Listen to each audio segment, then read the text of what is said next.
After nearly a year and a half of radio silence, Naughty Dog and Sony finally opened the floodgates, letting out a deluge of new information and footage for the upcoming The Last of Us Part 2. Over the past week, we've learned a great deal about the hotly anticipated sequel that we didn't know before. And here in this feature, we're going to talk about the 10 biggest and most interesting new details to have emerged. Without further ado, let's dive in. Story details. The one thing we're all most excited about in The Last of Us Part 2 is its story, so it makes sense to start on that front. Part 2 is picking up 5 years after the first game, or 25 years after the cordyceps outbreak. Ellie, now 19 years old, is where we left her and Joel at the end of the game, in Jackson County, Tommy's settlement, and things have settled down to some extent over 5 years. The game begins during a winter time as Ellie sets out with Dinah, her close friend, for a routine supply run. Things go wrong, with the two of them getting ambushed by an unknown group of people. A bad thing happens, which the new trailer wasn't too subtle about, which leads to Ellie setting out on a quest for revenge against the new group. All the way back when The Last of Us Part 2 was first announced, the developer said that where the first game was a story about love, the second one is about hate, and it's becoming clearer now. With Part 2, Naughty Dog is looking to follow Ellie's journey into rage-fueled violence, and how far she would be willing to go to get revenge. Joel is back. Since the day The Last of Us Part 2 was first revealed, one figure who's been noticeably absent the entire time in all the trailers and footage we've seen of the game is Joel. Fans have been wondering when Naughty Dog would be showing what's become of him, with many even theorizing that he died. But with the new trailer, we finally got to see the man once again. He only came onto the screen for a handful of moments right at the end of the trailer, but we can now safely say that Joel is back, and as per Naughty Dog, he's very much going to be an important part of the game and its story. Improved stealth. The Last of Us might not technically be a stealth game, but stealth is still a huge part of its gameplay loop. It follows then that Naughty Dog would want to make improvements in that area with a sequel, and with The Last of Us Part 2, that's exactly what they've done. Enemy AI, it seems, has received a big boost, while additional movement options for Ellie and larger, more vertical areas also mean stealth is more dynamic. So let's go over each of these individual improvements one by one, starting with improved AI. The Last of Us might be widely regarded as one of the greatest games of all time, but it did catch some flack from fans for a few things, most notably its AI, which saw companion characters running around with reckless abandon even during tense stealth sections, and enemies somehow being completely oblivious to them even if they were right in front of their eyes. With The Last of Us Part 2, it seems Naughty Dog have addressed those issues, with the developers claiming they've completely overhauled the AI. Enemies are now much harder to sneak up on. They communicate with each other a lot better and actually work together, while companion characters also follow the rules of stealth and try to remain hidden in the environment to avoid detection. Other improvements.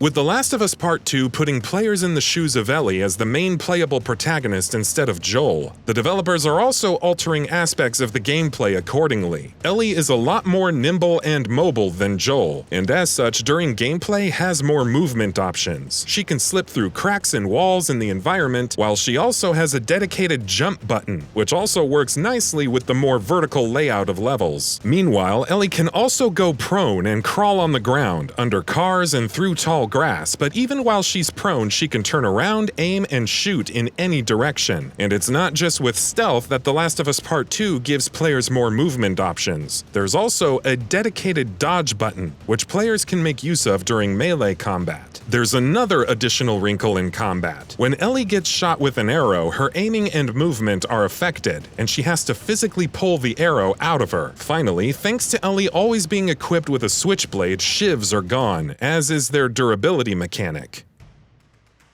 New enemy types. The Last of Us Part 2 is also introducing some new enemy types, 2 of which were recently unveiled. The one that's got everybody talking is dogs. This addition, it seems, is significantly going to shake up stealth. Certain human enemies will now have dogs with them, and these dogs can track Ellie's scent, which means they're always on you. Players can see the trail Ellie's scent leaves behind in listen mode, and while you can distract dogs by throwing things like bottles and bricks, they still look like a formidable force and will catch Ellie's scent if she's ever too close to them. Oh, and don't worry, Naughty Dog assures us that we don't have to kill dogs if we don't want to. We can just sneak right past them, even though it's going to be much harder to do that. Meanwhile, we also got our first look at a new type of infected, called the Shambler. It's like a cross between clickers and bloaters. Like clickers, Shamblers are blind and track prey through echolocation, and with fungal growths all over their body acting as armor, they can take a lot of punishment before going down. They can also spray deadly clouds of spores whenever they're hit, or when you're close to them, or when they die. Bigger areas. The Last of Us Part 2 is going bigger than its predecessor in every way, even in literal terms. There's going to be much bigger areas in the game than before, allowing greater room for exploration, but even in combat and stealth sections, the arenas Ellie finds herself in will be larger. And not only will they be larger, they will also be more vertical, allowing players to move about during stealth sections to allow for greater dynamism. That said, you don't have to be worried about The Last of Us going open world. Open world settings are great, but they don't work for every game after all. According to Naughty Dog, The Last of Us Part 2 is one such game. So even though there's going to be larger levels and less intense areas that will allow players more time and space to explore, the game is still very much going to be a scripted, guided, linear, and handcrafted experience. Size and scope.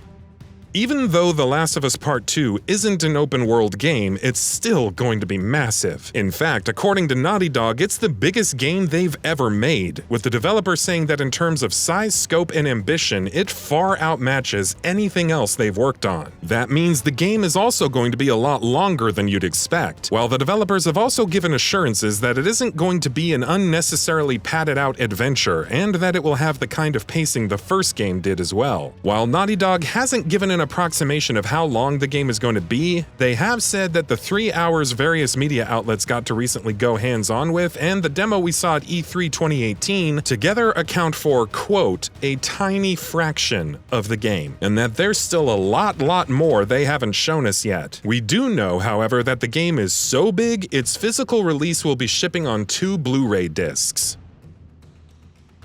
Upgrades and customization.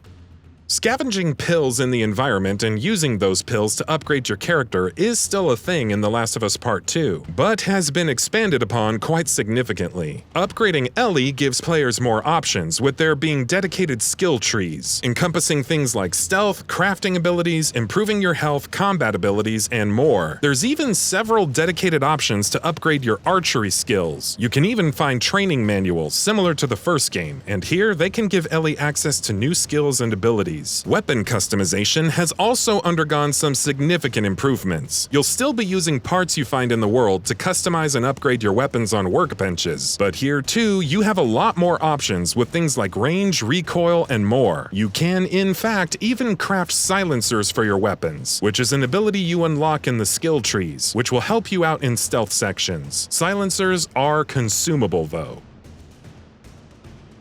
No multiplayer.